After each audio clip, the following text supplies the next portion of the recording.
Hello, everyone. Welcome back to another episode of Subbing Off. And in today's episode, we are here with Evan Finnegan for the Treasure Coast Tritons. How are you doing, Evan? Very well. Thanks for having me on the show, guys. Yep, no problem. It's an honor to have you on here, really. Yeah, appreciate that. We have a bunch of questions that we want to ask you, so I guess we will get into those. Far away. So, representing a national team or your country really is something that not a lot of athletes actually do, and it's impressive to see that you've done it. So, could you take us through your U19 debut for the Irish national team, and how are you feeling when you step into the pitch? It was a bit crazy, to be honest. I played for Ireland when I was under 17s, under 18s, and under 19s, but the first competitive standard really where it's not like scrimmage matches is under 19s. So we Yeah. played against Switzerland in a European qualifier in Geneva in Switzerland, and it was actually the first time I had properly been introduced into the squad. And yeah, it was an amazing experience. I was playing in England at the time for a team called Doncaster Rovers, so I left Ireland and I was living there at the time. Yep. And I'd just been called into the first squad there, and the next week I got called into the Irish 19 squad. We actually lost the game 1-0, but I got to play with some amazing players who actually are still playing now. Like Jack Grealish played, Oh, who's wow. obviously, is playing for Aston Villa now in the Premier League. Oh, He was yeah. playing the game, and a few other guys that are playing in the lower leagues in Ireland were playing. But it was just an amazing experience. The game was on the television, and my grandfather flew over to watch. So yeah, it was amazing, amazing experience. Yeah, definitely. I would imagine, I haven't been able to do that yet. Hopefully I could, but I had a lot of time. Yeah, Mhm. that sounds just amazing. All right. Yeah, it was a very surreal experience. Obviously now a lot of people go on different paths, but you see a lot of the guys I played with throughout my career that are playing in the Premier League now and different leagues and in the Champions League and stuff like that. So it's Yeah. crazy to see how the different people progress and where they end up, you know. Yeah, exactly. Hmm. All right. When and how did you first get into soccer? Like, what made you pick up a ball and just start playing? When I was younger, my father actually played semi-professional for a long time when I was at home. And really, when I was younger, I loved playing sport. In Ireland, obviously I'm from Ireland, but in Ireland we have Yeah. two Irish sports. They're called Gaelic sports, Gaelic and hurling. So it's like we have. I played them and soccer growing up every day. I used to train probably every single day. I just loved it really. To be honest, I used to play with my friends all the time and in the school team and stuff like that. And every weekend, me and my dad would go out and watch the matches or go to a pub and watch the Premier League games. I always supported Man United. My father supported Leeds United. Leeds United might be a bit too old for you two guys, but they used to be a good team anyway. Yeah. Hopefully in the Yeah, Premier League soon definitely. enough. But yeah, I always loved it, and my grandfather played professionally at home in Ireland too, just in the Irish league. So I was kind of always there. I was kind of born into it, if you will. Yeah, definitely. Definitely. So, from all of your time playing football in your entire career, what was your favorite highlight, and what about that play made it your favorite?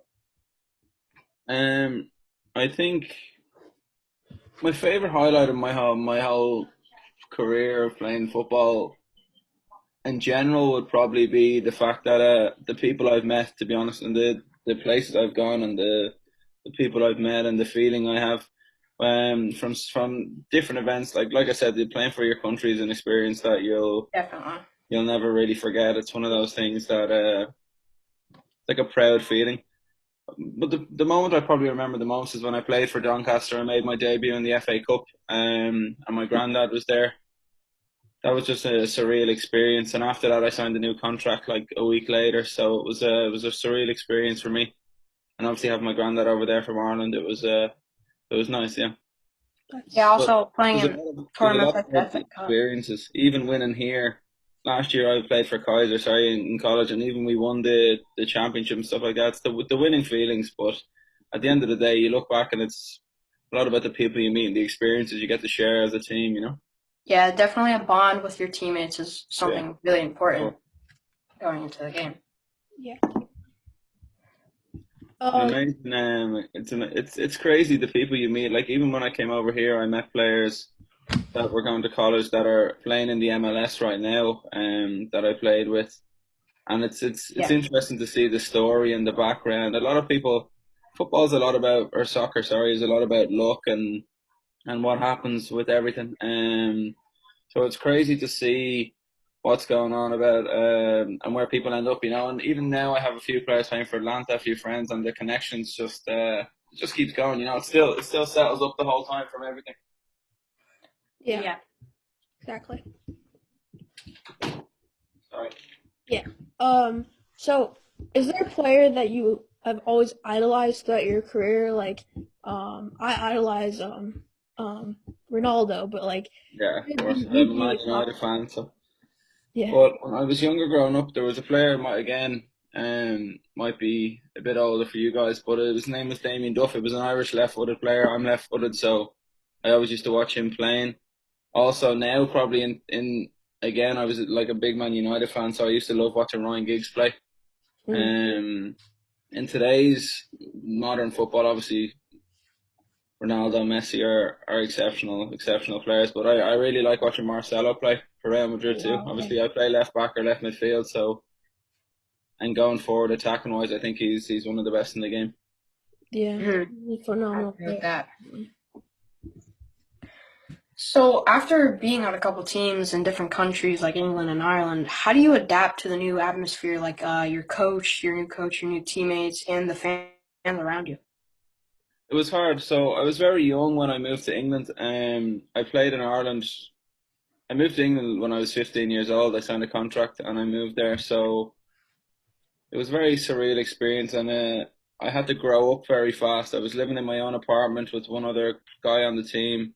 He was 24, and my mother was very nervous about me going over and living on my own. Obviously, 15 is a very young age to be moving into your own Yeah. apartment and cooking for yourself and doing everything like that. But looking back on it now, I would do the same thing I did back then. I always wanted to be a footballer, and I had a chance to do it. And if I didn't take that chance, I would have regretted it for my whole life. So I'm more than happy that I did it. And it just takes time. It's a different environment. Everywhere's a different environment, and people treat you differently. And but over time, you create a bond like with a team. Especially it helps obviously if you're winning and not losing, which thankfully we were most of the time. Um, but yeah, like I said, it's just generally I just was myself, and over time people generally begin to accept you and bring you in. When you're at a team, obviously everyone wants to win, so there's a common goal there. So everyone kind of builds around that goal in order to find the best way to produce. Yeah, I'm sure moving to England at such a very young age to play is big risk, and definitely you probably felt very nervous going. It was a huge risk. I left. I dropped out of school, and that was the one thing my mother was kind of nervous about me doing. So I dropped out of school and moved across. But like I said, if I could do it all again, I would do the exact same thing. Yeah. All right. So the media and fans definitely try to get under your skin sometimes to players. So Yeah.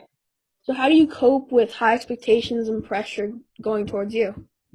Um, I kind of like the nerves you get before a game. After the first thing I generally tried to do in the game was like make an easy pass or something simple just to keep the ball in order to build the confidence up, and you get rid of the butterflies as they call them at home. Generally, if generally the way as the game goes on after the first 5 or 10 minutes, everyone starts to settle down and the game begins to develop. So generally, it's the first 5 or 10 minutes that the nerves kind of affect you maybe. But I used to love playing with nerves. I used to love a big game, or I used to love that kind of like got me ready or got me more motivated for it if it was a big game, and the butterflies. I used to love that as a player.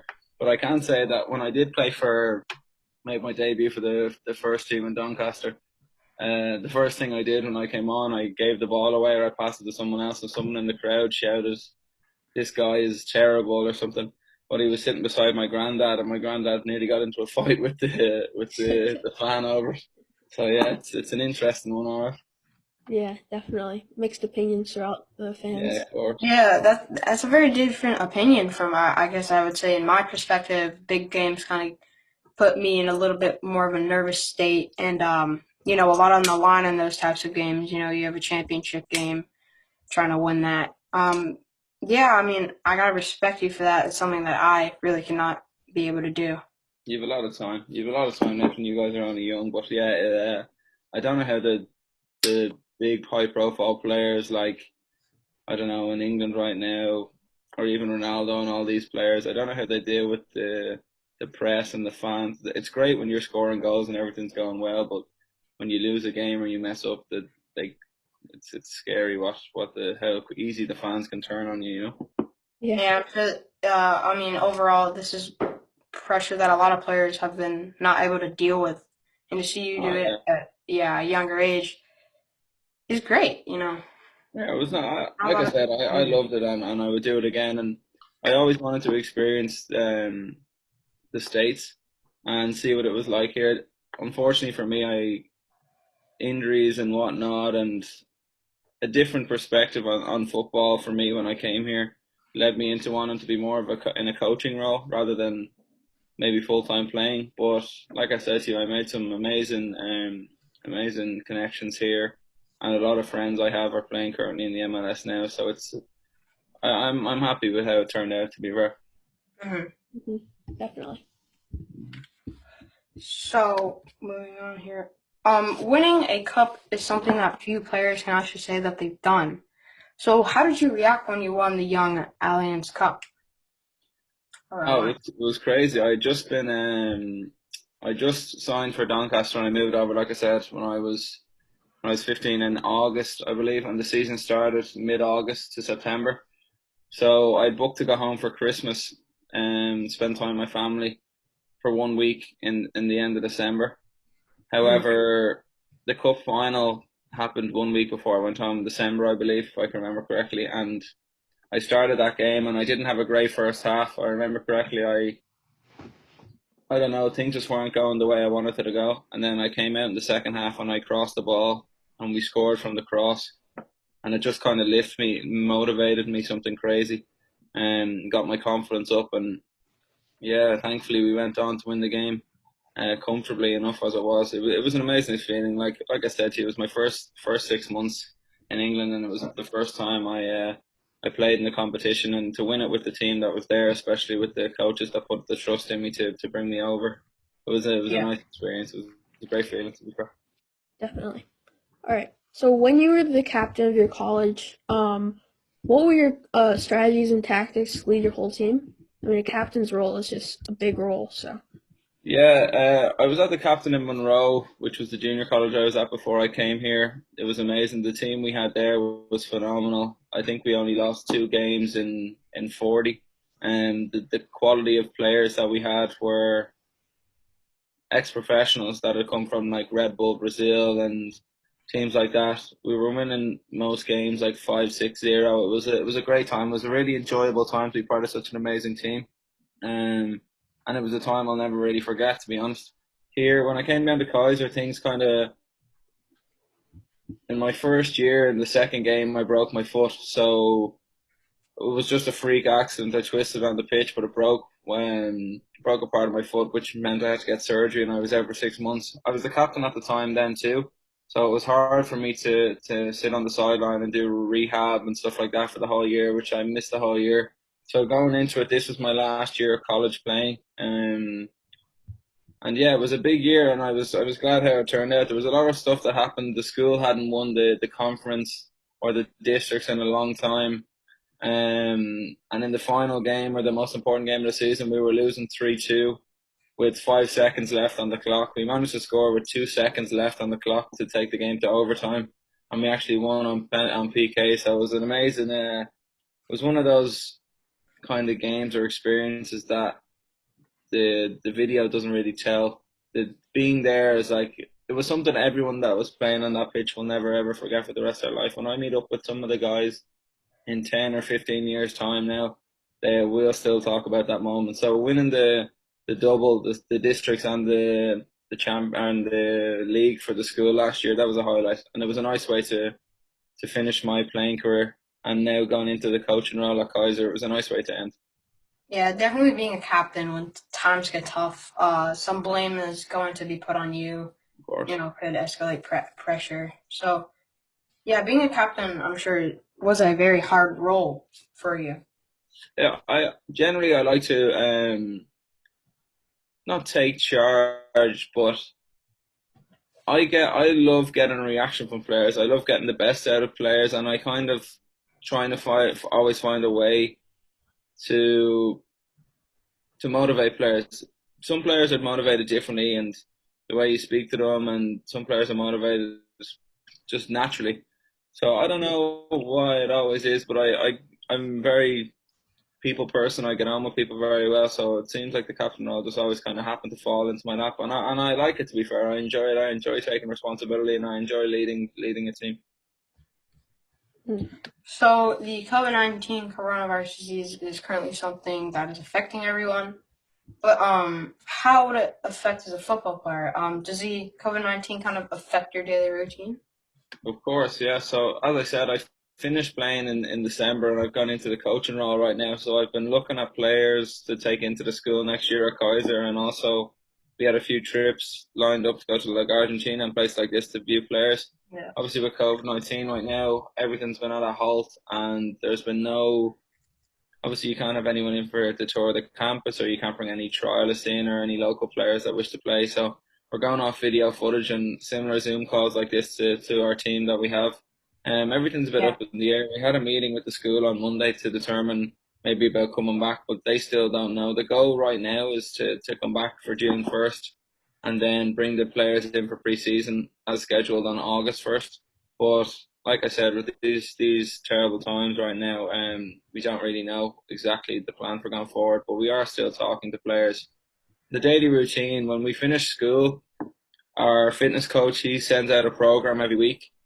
We video call, and the whole team video calls, and we complete the program, and we send videos in of each player doing the workouts each day. So the way it works is Monday, Wednesday, Friday, Sunday. So you have a day off in between each. So it's 4 days on, 3 days off. Yeah, It's intense. The definitely. work is intense, of Coronavirus is definitely affecting that. So you have to put a lot of trust and risk into kind of bringing in players, and course. yeah, It's very hard to view a player specifically on a video, as you don't know the caliber of opposition they're playing against. You don't know, mm, yeah, things like that. So it's difficult, but every college and every team is in the same boat now. So it's tough for everybody, you know. yeah, definitely. And I think that'll actually wrap it all up. And Mm. once again, thank you so much, Evan, for your time today. Great to have you on. No problem, gentlemen. Thank you, and good luck with the podcast from here on out. It's been a Yep. pleasure. Thank you, guys. Thank you.